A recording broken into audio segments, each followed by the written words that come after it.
Assalamualaikum warahmatullahi wabarakatuh. Salam sejahtera bagi kita semua. Selamat berjumpa kembali dalam tutorial online dinamika kelompok. Materi inisiasi ke-6 yaitu peran konflik dalam kelompok. Fakultas Sains dan Teknologi Universitas Terbuka bersama saya Dwi Meliana Lisawati. Materi inisiasi ke-6 ini tentang peran konflik dalam kelompok.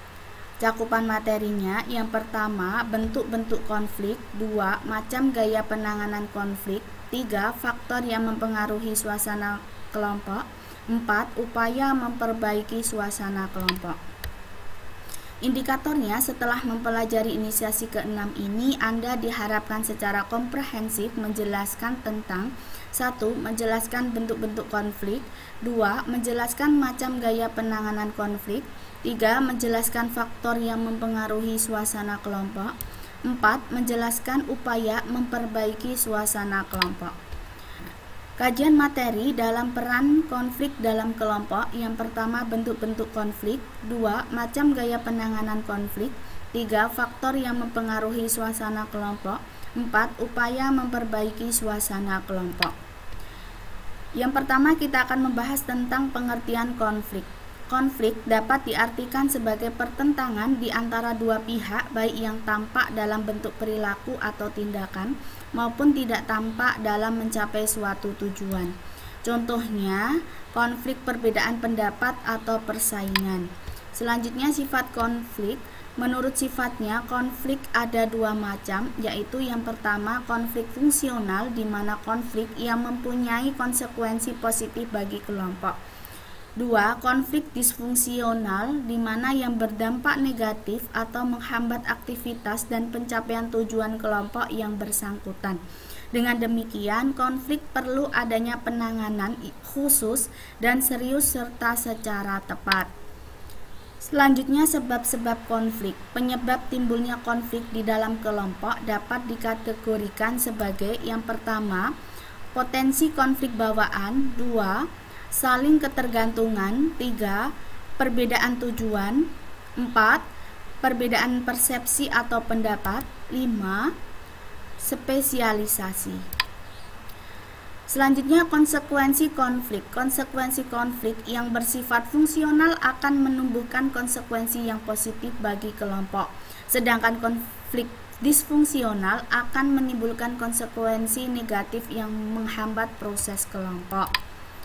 Selanjutnya, bentuk-bentuk konflik. Konflik berada dalam kelompok kecil ketika seseorang memberikan pendapat yang berbeda dan termotivasi untuk mempertahankan pendapatnya. Menurut Thomas dan Kilmas dalam bukunya Thomas tahun 2005 dan dalam bukunya Munir tahun 2001, mengelompokkan bentuk-bentuk konflik yang mungkin terjadi. Yang pertama, konflik informasional, merupakan perbedaan informasi antara individu dalam kelompok. 2. Konflik persepsional, terjadi perbedaan persepsi atau pendapat antara kedua belah pihak. 3. Konflik sikap atau perilaku spesifik, sikap yang ditujukan individu untuk mencela temannya dalam kelompok. 4. Konflik tujuan, muncul karena adanya tujuan kelompok dan kepentingan pribadi. 5. Konflik peran dan norma, muncul adanya ketidakjelasan dan ketidakseimbangan peran. 6. Konflik prosedural, muncul karena adanya standar prosedur yang baku. 7.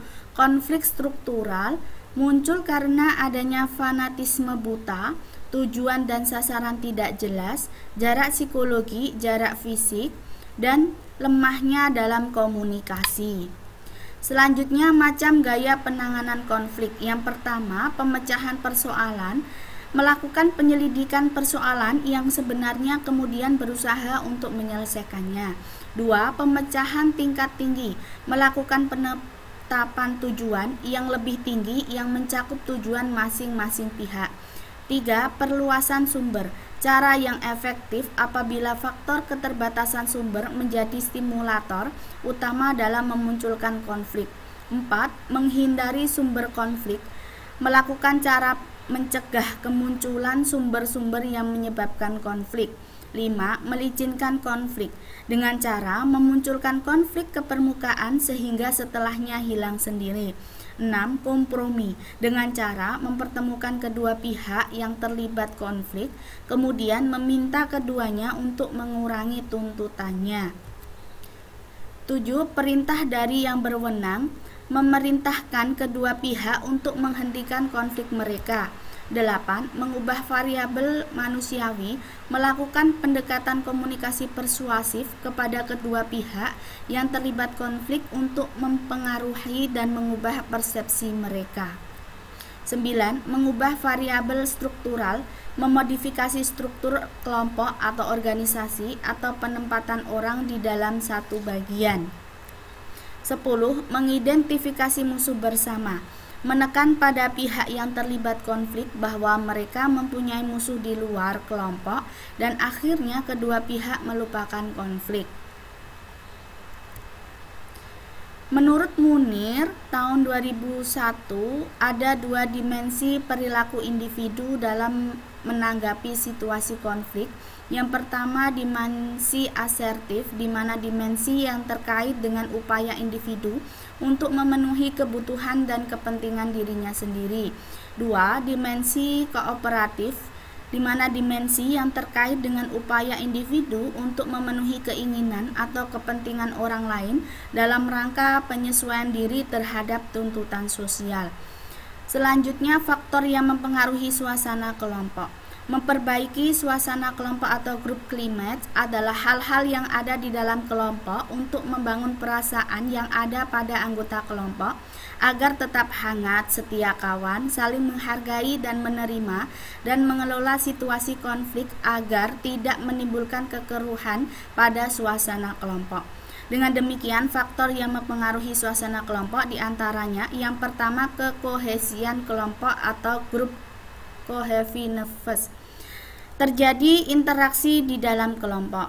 2. Tegangan atau tekanan kelompok yang bersumber dari dalam maupun luar kelompok. 3. Kelonggaran kelompok berkaitan dengan unsur pengawasan terhadap anggota kelompok yang tidak terlalu ditekan dan tidak juga dibebaskan. Selanjutnya, upaya memperbaiki suasana kelompok. Di dalam suatu kelompok pasti akan timbul konflik. Dengan mengatasi atau menghilangkan konflik, berarti ketua kelompok dan pengurus maupun anggotanya telah melakukan usaha untuk memperbaiki suasana kelompok atau group atmosphere. Menurut Saleh, tahun 2011 banyak faktor berinteraksi membentuk suasana kelompok, diantaranya 1. Bagaimana anggota kelompok berkomunikasi. 2. Dengan siapa mereka berkomunikasi. 3. Berapa sering mereka berkomunikasi. Selanjutnya, evaluasi. Untuk evaluasi, Anda bisa baca sendiri sesuai dengan jawaban. Untuk evaluasi ada 4 option.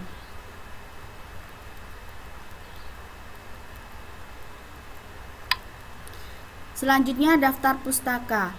Untuk referensi utamanya saya ambil dari Amiruddin Saleh tahun 2016 dalam bukunya BMP Dinamika Kelompok, Tangerang Selatan, Universitas Terbuka.